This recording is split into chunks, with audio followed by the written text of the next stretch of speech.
এই যে হামজা সমিতিরা আসছে, ওরাও কিন্তু একটা টাইমে বোর হইতো যদি আমরা জয় না পেতাম, যে এত কষ্ট করছি বাট টিমের রেজাল্ট আসতেছে না। ঠিক আছে, তো আমরা ওদেরকে কি জবাব দিব? 21 বছর পরে আমরা জিতেছি। আমি এর আগেও বলেছি যে এটা আমাদের জন্য অত্যন্ত উত্তেজনাপূর্ণ এবং খুবই এক্সাইটিং একটা খেলা। আর নতুন অবয়বে আমরা খেলছি এবং ভারতের বিরুদ্ধে জয়লাভ করা সত্যি আমাদের জন্য খুবই আনন্দদায়ক। এরপর ভারতকে আমরা হারালাম, আপনিও বলছিলেন ভারতের সঙ্গে অনেক মারামারি হয়, হলুদ কার্ড হয়, আজকেও সেটা আমরা দেখতে পেয়েছি। মাঠে বসে কেমন এনজয় করলেন? আমার কাছে মনে হয় জয়টা খুব ইম্পর্টেন্ট ছিল। 22 বছর পরে ইন্ডিয়ার সাথে আমরা ম্যাচ জিতছি। সব থেকে বড় ব্যাপার হলো এশিয়ান কাপ কোয়ালিফাই তো আমাদের তেমন কোনো অ্যাচিভমেন্ট ছিল না। আর একটা ম্যাচ আছে, একটা ম্যাচের আগে ইন্ডিয়াকে হারানো আমার কাছে মনে হয় যে এশিয়ান কাপ কোয়ালিফাই আমাদের যে স্বপ্নটা ছিল সেটা কিছুটা হলো বাস্তবায়ন হচ্ছে ইন্ডিয়াকে হারিয়ে। সুতরাং আমার কাছে মনে হয় যে এইটা সামনের দিকে ভালো কিছু বাংলাদেশ দলকে দিবে। এই জয়টা আগামী দিনে আমার কাছে মনে হয় যে নতুন যে ম্যাচগুলি আসবে সেগুলিতে আরও এনকারেজ করবে দলটাকে। হামজা চৌধুরী আসলে গোলকিপারের দায়িত্বটা পালন করছেন, যেমন আসলে তিনি ডিফেন্সে খেলছেন, এই ব্যাপারটা কেমন উপভোগ করছেন? হামজাকে 10 কত দিবেন?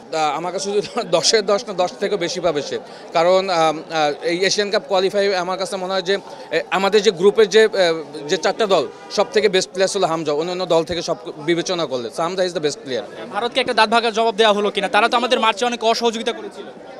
না, এইটা আমার কাছে মনে হয় যে অন দ্য ফিল্ড তার প্রমাণটা দিয়ে দিচ্ছেন। আপনি যে জয়টা নিয়েছেন তারাই কিন্তু সেইটা থেকে কিন্তু আমার কাছে মনে হয় ছিটকে গিয়েছে। জয়টা খুব ইম্পর্টেন্ট ছিল। আমি ম্যাচের আগে বলছিলাম, অনেক বলছিলাম যে গোলের প্রেডিকশন কি, আমি বলছি প্রেডিকশনের দরকার নাই, আমাদের জয় দরকার। আপনি দেখবেন শুধু আমরা কেন, আপনার ইন্টারন্যাশনাল ম্যাচ দেখলেও কিন্তু মাঝে মধ্যে যে এই জিনিসটা হয়, আমরা সবসময় এই যে 25 সেকেন্ড আগে ম্যাচের রস করছি, আমিও কখনো এই জিনিসটা ফেভার করে নাই, কিন্তু আজকে বসে বসে বলছিলাম যখন 6 মিনিট দিছে যে কোনো মতো টাইম কিল হোক, বাট আমাদের একটা জয় দরকার ছিল।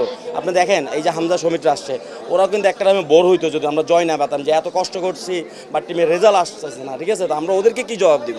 একটা জয় দরকার ছিল, জয়টা আসছে, এটাই দরকার। অবশ্যই দেখেন, সে আমি বলবো লিডারশিপটা আপনি দেখেন, ক্যাপ্টেন ব্র্যান্ড না, বাট ওর লিডারশিপ দেখবেন প্রথম থেকে শুরু করে লাস্ট পর্যন্ত লিডারশিপ কাকে বলে।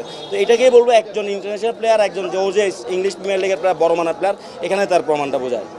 শুধু হামজা নট অনলি হামজা, সমিত থেকে আপনি অনেক কিছু শিখে। আপনি যদি সমিতের দেখেন আজকে 2-3 জন ড্রিবলিং করে বলগুলো বাইরে যাওয়া, কোনো বল বাজে কোনো লুজ না করা, অবশ্যই আপনার সমিত বলে হামজা দুইজনই বড় মানের প্লেয়ার। আমরা হামজা অবশ্যই বড় মানের প্লেয়ার, আপনার সমিতকেও না করতে পারবেন না। সমিত টিমের জন্য কতটুকু এফোর্ট দিয়েছে, সাইলেন্ট ক্লিয়ার হিসেবে অনেক বেশি কাজ করছে। আমরা যদি আপনি বাসা যায় ভিডিও ফুটেজগুলো দেখেন, সাইলেন্ট ক্লিয়ার হিসেবে অনেক কাজ করছে হামজা। হ্যাঁ, আপনি দেখেন যে ডিফেন্ডিং সেভটা করলো গোলকিপার, আনবিলিভেবল, এটা ও দেখে পারছে, অন্য প্লেয়ার হতে পারতো না। তো আমরা বলবো যে আমাদের এইসব প্লেয়ারের সাথে এরকম আরও ভালো কিছু প্লেয়ার খুঁজে বাইর করা আমাদের অতি এখনই প্রয়োজন, এখনই পিক টাইম যে ভালো প্লেয়ার পিক করা। ভাই, আপনারা অনেক দিন ধরে পরিশ্রম করছেন, কঠোর একটা নিরাপত্তা আমরা দেখতে পাচ্ছি, সেখানে ভারতকে আমরা হারাতে পারলাম, হামজা সমিত তাদেরকে একটা জয় উপহার দিতে পারলাম, কেমন লাগছে? অনেক ভালো লাগছে। এই জয়টা অনেক বেশি প্রয়োজন ছিল বাংলাদেশ টিমের জন্য। আমার এই টিম আরও ডে বাই ডে ভালো করবে, এটা আমি বিশ্বাস করি। হামজার খেলা কেমন লেগেছে, যে ডিফেন্সটা করেছে?